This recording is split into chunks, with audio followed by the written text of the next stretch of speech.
Local ট্রেনের daily প্যাসেঞ্জারদের কথাবার্তায় একটা যে রকমের রসবোধ থাকে তার কিছু উদাহরণ।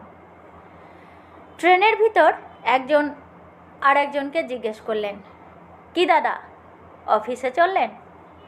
ঝাঁঝালো উত্তর এলো, তা নয় তো কি, সকালবেলা ভিড় ঠেলে বাইজি বাড়ি যাচ্ছি নাকি। একটা ট্রেন স্টেশনে দাঁড়িয়ে আছে।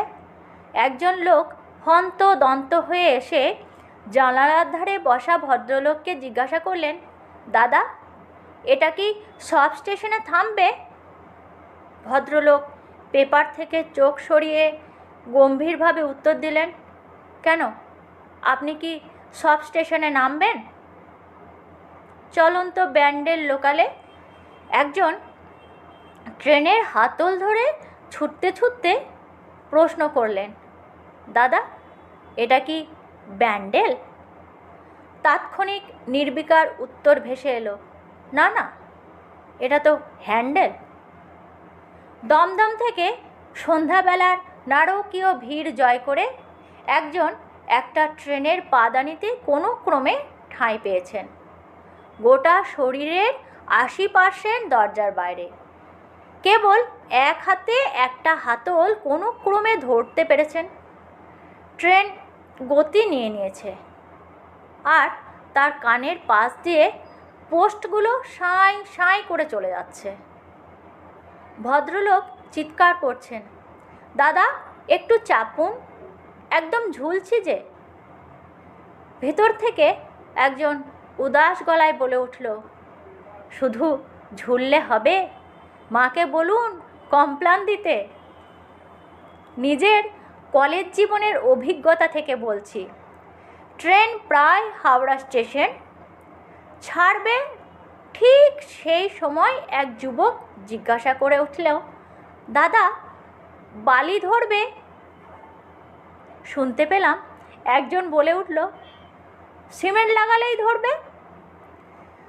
বালি স্টেশনে নামার আগে একজন বলে উঠল, সামনে কি সব বালি?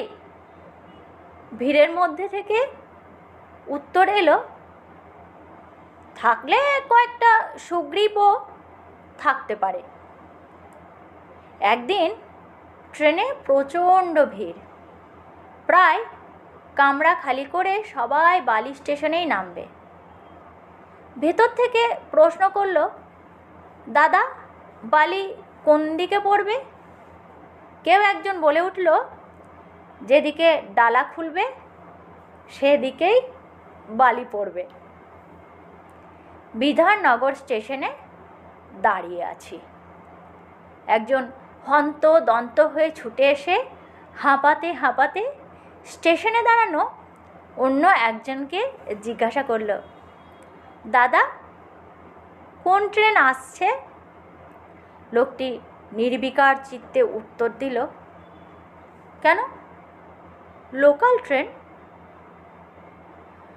সোনারপুর স্টেশনে একজন বয়স্কা ভদ্রমহিলা আর একজনকে ডাকছে, এ টেপি, দেবরে আয়, নক্কি পৌঁছেছে, অর্থাৎ কি না, এ টেপি, দৌড়ে আয়, লক্ষ্মীকান্তপুর লোকাল হর্ন দিচ্ছে।